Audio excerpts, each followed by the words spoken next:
Welcome to the Calling the Quarters podcast. I'm your host, Dean Jones, and this is Season 2, Episode 13, the last episode of the season. Throughout this season, we've delved deeper into the rich tapestry of pagan practices, exploring how history and mythology intertwine in our own personal journeys. In the next season, we'll be looking at ways to bridge the gap between ancient wisdom and modern well-being, using these tools for healing, empowerment, and living a life true to ourselves. Today's guest embodies all of that. Today we're talking with Rachel Roberts and exploring her work. Rachel is the creator of Wolf Woman Rising and also the authors of Lupa and Wolf. Rachel is a passionate advocate for embodying the wild wisdom found within us. She believes mythology can be a powerful tool for transformation, and we'll be touching on some of those themes today. I want to now take you to my interview with author Rachel Roberts. Let's delve in. Welcome to the Calling the Quarters podcast. I'm your host, Dean Jones. Today, I'm speaking with Rachel, creatrix of Wolf Woman Rising. She is a writer. Rachel, thank you for being on the podcast. Oh, thank you for having me here. Now, for our listeners who are unfamiliar with your work, can you talk about where you come from in the world and where you live now? Yeah, so I'm from Wales, the United Kingdom. And actually, probably everybody knows where I live now because Ryan Reynolds just bought the football club of the city that I was born in, in Yeah, Wrexham. So now everybody knows nice. Wrexham. Like, oh, nobody ever knew it beforehand, but thanks to Ryan, now everybody knows where I'm from. So born and bred in North Wales, back till the beginning of time, my ancestors have never moved. Have you seen Ryan Reynolds and have you seen them there at all? Or No, I'm not a football fan, so I've never been, sadly. But I've heard he's done a lot of really good things to support the community in our little town. So yeah. well, I hope maybe it gets people playing more football over here, and we have because our American football is pretty boring. So I'd love to see us do something that's at least exciting. Yeah, quite different, aren't they? Yeah, ours is really There's dull. like It's just chips a lot. and chips and fries. It's like football and football. Yeah, not quite the same. Yeah. Now, I want to talk about your background a little bit. How do you describe yourself? Do you call yourself a pagan, a witch? How do you describe your path? So I'm quite fluid with kind of names. I know that other people like labels and they like to kind of try and define you. And I find a lot of people ask me this question because they want to understand who I am and what I do, but I personally struggle with any of those labels, and the only one that really resonates for me is priestess. And the reason I think that resonates so much is that I know that in this lifetime I am here to be of service to the divine, and in particular, to the deities. So that's the one that resonates for me because I feel for me that's the one that most encompasses the role of teacher. Otherwise, like I was brought up in a very strict Christian household, and I really respect that. And I share this a lot, that I love Jesus and I love his message. It's very different to the church, but I really respect it. But I kind of maybe I'm kind of that nutty branch on the tree, that people go, oh, she's a little bit different. Well, no, I think the one thing that I like to talk about in this podcast, and for me, it's a lot. We make assumptions, and we like labels, as you said, and I think Yeah. that gets to be kind of something that's a divisive thing rather than an inclusive thing. And I try and Mhm. work on this because we've talked to a lot of people on the podcast who go by different names, and sometimes the names are the same, but they don't mean the same. Like the Yeah. word witch can mean different things to different people, Hmm. and it's something that's not always the same. And I like to talk about this because for me, it's very interesting the very myriad different things we have under the big tent umbrella of quote Yeah. unquote paganism Hmm. or Yeah, and witchcraft I or whatever think, you want to yeah, call it. definitely. And I think it's important to be really experimental with it and to just have full allowance for whatever you are at the current time, because we are constantly changing. We change every second, every day, every week, and who we were 5 years ago probably won't resonate with who we are now. So those labels that we choose may change, and that's okay as well. We don't have an obligation to any label or any definition that anybody else puts to that label either. Yeah, I think that's very important. I mean, I'm old enough to know that in my lifetime I've seen huge amounts of change, within the communities and within myself. I mean, it's just, definitely continually moving and changing and growing. But yeah, like what for you, where did it all begin? Like you said, you were brought up in a fairly Christian household. What kind of where did it start with you, and where did you start to see yourself find practices that would lead to your writing? Yeah, good question. So, though I was brought up in a Christian household, I live in North Wales, which is very connected to our Druid lineage. So, my family is from Anglesey, which is where in ancient times all of the Druids in the whole of Europe used to come and train. And my tide was a Druid and a bard. So, I always had those two elements of self. And I think that my mum was probably a bigger influence for me in that though she was Christian, she connected to God in nature. And I really resonated with that. Um, but I kind of that became more for me. Like that's where I felt the divine was always in nature. Like I didn't find it him, her, them, um, in buildings or even with other people. I found it, often alone and often in my own what I thought was my imagination, but in my experiences, out in nature. So as a child, I had what I thought was, imaginary kind of like friends and lands and experiences that when they started to happen again when I was older, I was like, gosh, okay, this is kind of real. I was kind of able to validate my experiences when I was a child, older. And then I've always had an interest in history. So that's where my degree and my master's is in. And I think is hearing the stories and hearing about the religions of the ancient world, they really resonated for me. There was something in the fact that the ancient gods and goddesses were not just like using nature, but they actually were nature. They were the elements that really resonated for me. And I thought, gosh, these ancient people had this not like, very disconnected deity, but they had deities that, were part of nature. And I that really landed for me. What initially sparked your passion for history and spirituality? You're surrounded, by some amazing history. Did you have kind of an epiphany moment when you were younger that where you kind of had this kind of like awakening? Yeah, I mean, like, Wales, especially North Wales, is full of history, like stone circles and the later on the castles. And yeah, it's absolutely full. History's, always been there. And I can walk 5 minutes and I've got like three different castles, Yeah. surrounding me. So history is really there, in my life and in my experience growing up. And it always fascinated me, like learning about other people's lives, and I found them really inspiring. And I think one of the first things that really triggered me, I suppose, into doing something was somebody telling me that they thought history was really boring. And I was just so shocked. I was like, how can like I couldn't understand it. And I was like, and I was passionate that I was wanted to kind of convert that person into loving history and to find value in it. And that's kind of been one of my motivating kind of drives, is to help people engage with history and to make it theirs. And I think that, you know, when history becomes a spiritual experience, that's when it does start to inspire people and to draw them in. So it doesn't become just, a whole load of blokes having a war here, there, and everywhere, on a certain date, and you've got to remember the dates. But when that history, you learn something from it, or it inspires you, or it reminds you of something, it leaves an imprint. You have an emotional response to it. That's when it kind of I think it becomes spiritual and it becomes impactful. And that's the value I think history has is in teaching us lessons, offering us healing.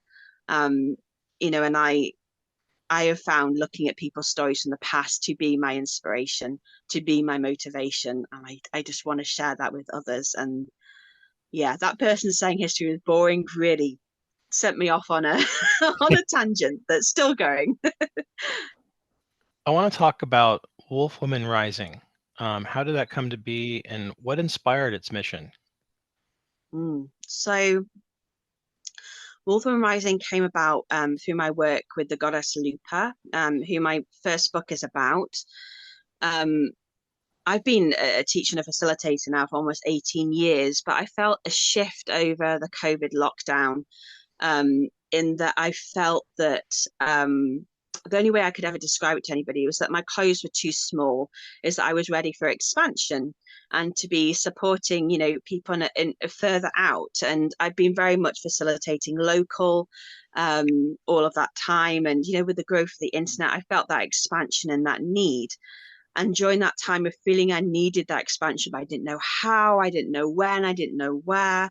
Um, Goddess Lupa came forward for me really strongly, and I felt her emerging like out of the cave, and I felt like I was coming out of the cave with her, out of the darkness, out with the she wolves. And that's why it felt like Wolf Woman Rising. I was rising up with the wolves in particular, because they inspire courage, authenticity, and trust, which is the three kind of pillars of my business, Wolf Woman Rising. That's what I guide and facilitate people in. So it's all down to Lupa, really. I kind of credit her with that emergence of that title and that movement. I'm really excited about hearing more about Wolf Women Rising. Can you talk more about the courses and retreats, and can you elaborate on what types of experiences participants can expect? Yeah, of course. So mostly it's online now. So I've made that kind of pivot, as most of us did, over the COVID lockdown. So Oh, yeah. um we all kind of had to. But the gift of that is that, I mean, we're talking to each other, thousands of miles apart. Yeah. But yeah, so with Wolf Woman Rising, I teach courses. Really, kind of the way to start with me though is through my books. So my books, the beginning, they're kind of the introduction, and then the courses will take you deeper with the deities mentioned and the themes mentioned and covered in my books, which is all about empowering yourself through the archetype and the energy and the essence of wolves, and also of Roman mythology as well. They're kind of my two pillars that I work with. And I do long courses, short courses, although I do most of them I say short course, but they're probably not like an hour or two, which people would expect. I think if you're going to do something, then to do it well, to really go there. I'm not one for tickling the surface. I think that, if you're really going to clean out a wound, you need to go right in there. So most of my courses are fairly longish, although I do events that are smaller as well. Can we talk a little bit about your personal experiences with mythology and how it's impacted your life and work? Yeah, definitely. So my first experience of really, for the impact on me, for mythology was actually, I had two experiences. My first one was actually journeying with the mythology of Inanna. So I found the mythology of Inanna right after I'd experienced sexual assault. And I was in a really dark place where I'd disconnected from my body. I was feeling, dirty, unclean, wounded, and I experienced a kind of what I call now kind of embodied mythology, where you're actually living the tale, the story, the mythology through dance, through meditation, through journaling, where you actually become that god or goddess. So in this facilitated workshop that I had here in North Wales, I became Inanna, and I really went down into the underworld with my experience and what I'd just been through. And I had my own little death there in the underworld of Ishkagal, and then I returned back up with Inanna. And um, that experience really for me was my this is how I can make history relevant. This is how I can make mythology relevant, is using it as a healing tool. Because for me it was profound. I realized that somebody else, even the divine, had been through the same journey I was being through, that there was somebody who'd walked those steps in front of me already, and they had come out of the dark into the light. And then I had the same experience working with the Welsh deity from my lands, Rhiannon. I had the same experience with her as well, of feeling like I was other and feeling that I was different, because she's from the other world and trying to live in this land. And those experiences just happened again and again for me with stories, with mythology, like the way I connected to Lupa's story, again coming out of the cave. I just felt something that resonated in them, that I saw myself in that story. And I believe that's why we have stories. That's why they were told around the fire, in ancient times. It was because that was how people learn. That's how they learn about themselves, but also how they learn about life and about nature as well. I want to have you talk a little bit about Under the Dancing Tree School, which Mhm. is you're a founder of. What led you to create this school, and what types of sacred dance do you teach? So, Under the Dancing Tree, I actually started it when I was 17 years old. So I was very young. And the reason I founded the dance school is because I wanted to teach belly dancing, which was the first dance form that I found. And it was again, a life-changing moment for me. I found belly dancing when I was 14 years old, and I was a very, very shy, timid child that really struggled, understanding who I was and where I am. I think we all go through that as teenagers. But for me, that was I really didn't. I had this big disconnect from my body. Like my body felt like it was wrong, and I couldn't work out what it meant to be a woman. And belly dancing at age 14, when I found it, it just ticked all the boxes. It reminded me how precious and amazing my body was, how it could be sensual and sexual, but for me. So it wasn't for anybody else. It wasn't a performance. It was something, my body was something I could enjoy. And then I wanted to share that and teach that. So I took my first belly dance class when I was 15. And then by 16, I just knew I had to teach it. I went away and did all my teacher training and then began teaching after school when I was 17 and went have been all over the world training with belly dancing and have since trained in healing modalities that use dance. So at 18, I started teaching my first dance meditations because I saw that, women and some men, occasionally men, would come to class and just find that belly dancing was transformative because they got to know their bodies in a way they hadn't before. It was empowering. It was a connection, a moment of connection, space and time for them. And I thought, what if we go there with intention? So I started to do dance meditations. I've trained in inner dance meditation, awaken belly dance, elemental dance, Hawaiian hula. I just love dances that have got this connection to kind of, again, probably history, like kind of these ancient civilizations, the way they were dancing. And I know that there's this lineage that goes back to the beginning of time that these dances have been used by priestesses or by healers or by shamans. I just love that connection, using dance for healing. I think a lot of people see belly dancing or hula in movies, and they don't really understand it. But can we talk a little bit about how dance is a tool for spiritual healing and self-discovery? And these dances specifically are very spiritual things, aren't they? Are they not? Yeah, definitely. And if you look at just belly dancing and Hawaiian hula as an example, like I said, these dances have been used for, well, we know for thousands of years, but probably since the beginning of time. I mean, they're using movements that are connected to nature. They're using the symbolism of nature. They're using dance to connect to the divine. So in Egypt they use a form of belly dancing in the temples. Priestesses were using it, and the same in Hawaii as well. So they were using these dances, you know, for a spiritual way. And I think that we perhaps haven't done.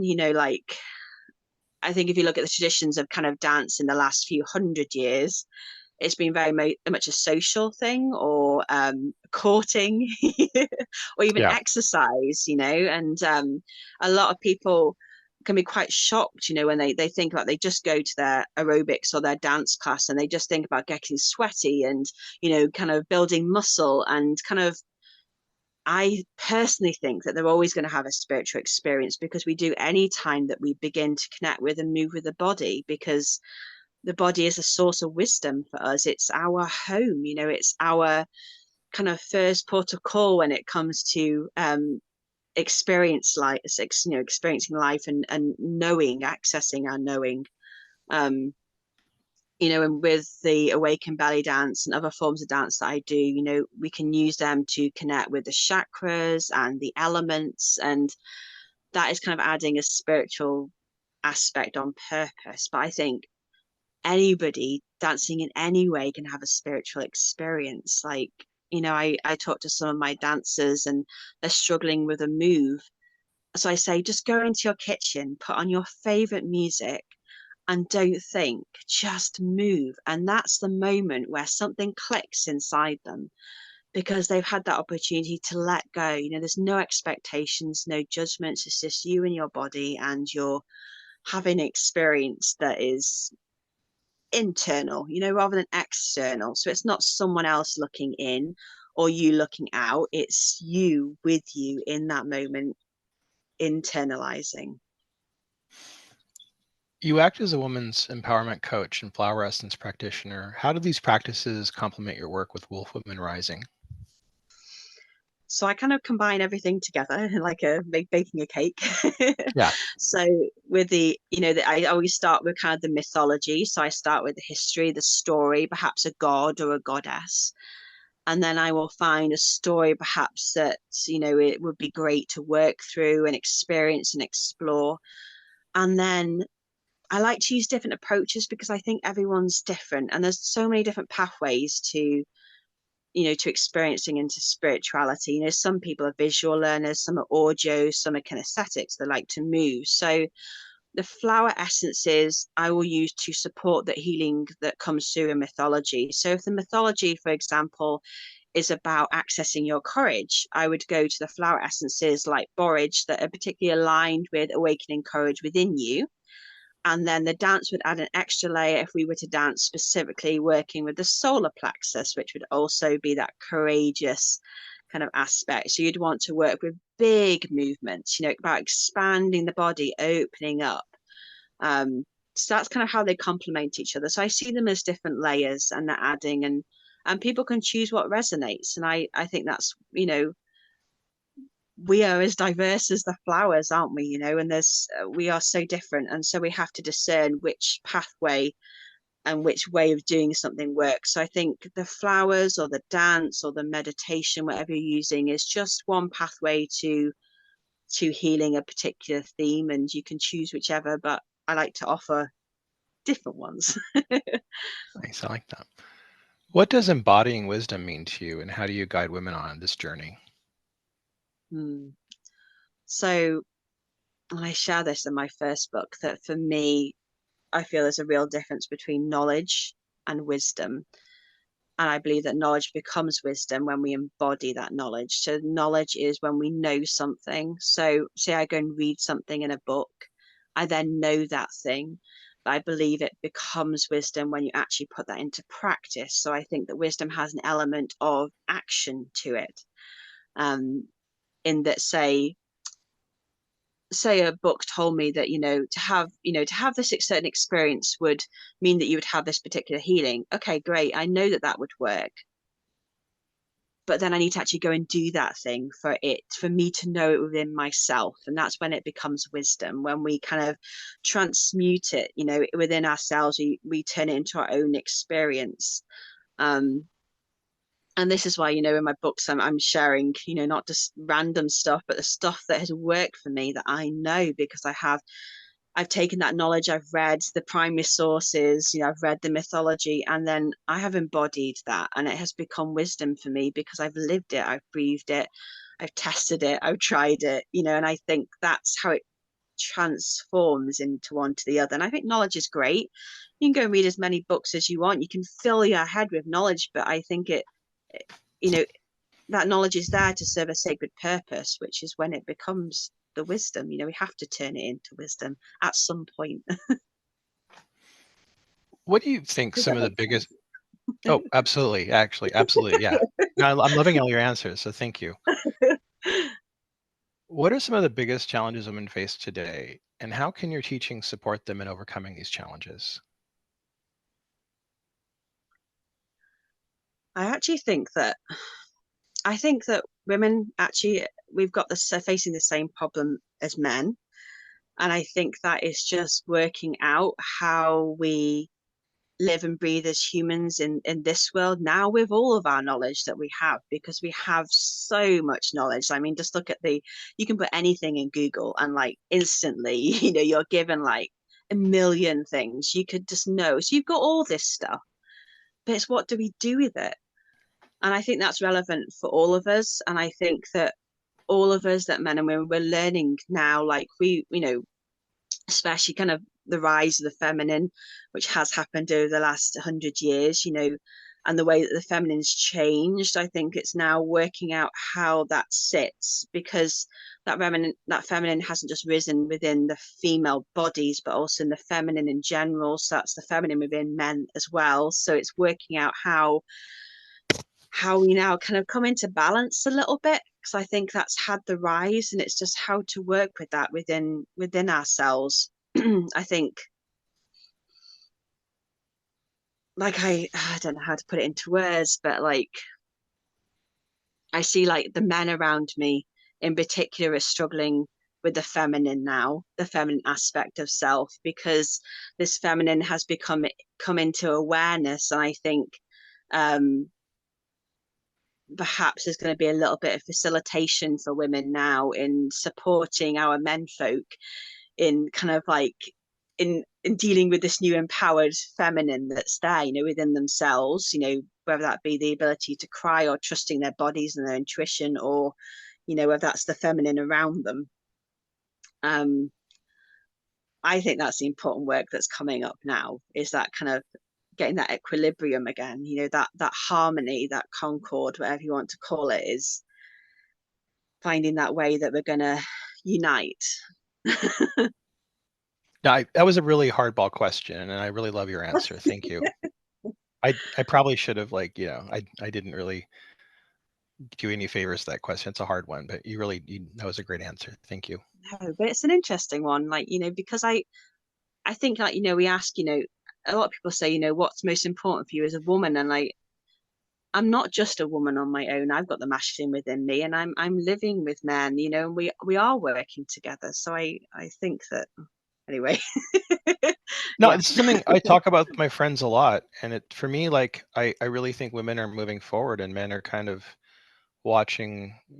We're being we're choking on the smoke clouds as they speed ahead of us, and I think that we kind of need to catch up a little bit and do it and Yeah. move forward, because I think we're still Yeah, kind of resting on old laurels, and I'd like to see us move forward and kind of be connected and embrace a lot of these things too.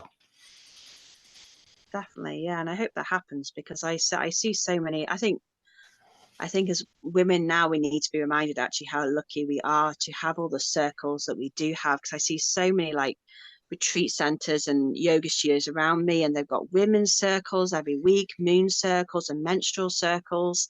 And it's wonderful. But then how many men's circles do you see? And I know that's not necessarily the responsibility of the feminine, but it just is something that I like. Because, like, and another example is like, for me, I work with both male gods and female gods. So I work for Lupa just as much as I'm in service to Mars. Yet you'll find a lot of women are like just exclusively goddess, or even a lot of men are exclusively working with goddess. Yeah. And I think maybe needs to be a reclaiming of the gods as well. I think that's important, and the way that the gods can support and lead and guide as well Yeah, in a new absolutely. way. I love that. Thank you. Looking back at your own journey, what are some of the key lessons or insights you'd like to share with the audience, if you can? Mm. So I think the biggest thing for me has been courage and trust. Hence why I try to facilitate that in other people. Um, I think the courage to trust is how they link together.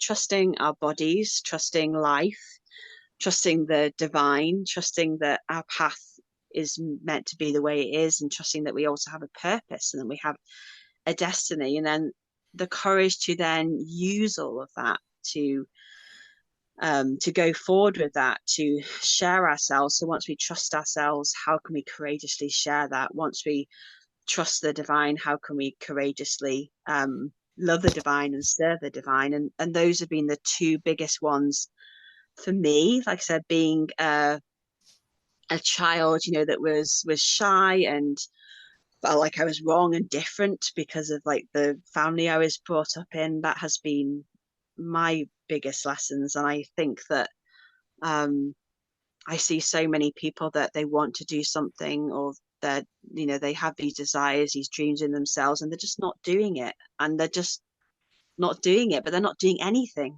And I think that it's this courage aspect and this trust aspect that are really important for that, about getting something done and just doing it, and just going there. Like, if you don't, I feel there's a difference between confidence and courage. Like, even now, still, I don't necessarily feel that I have confidence, but I am courageous, so I will do it anyway.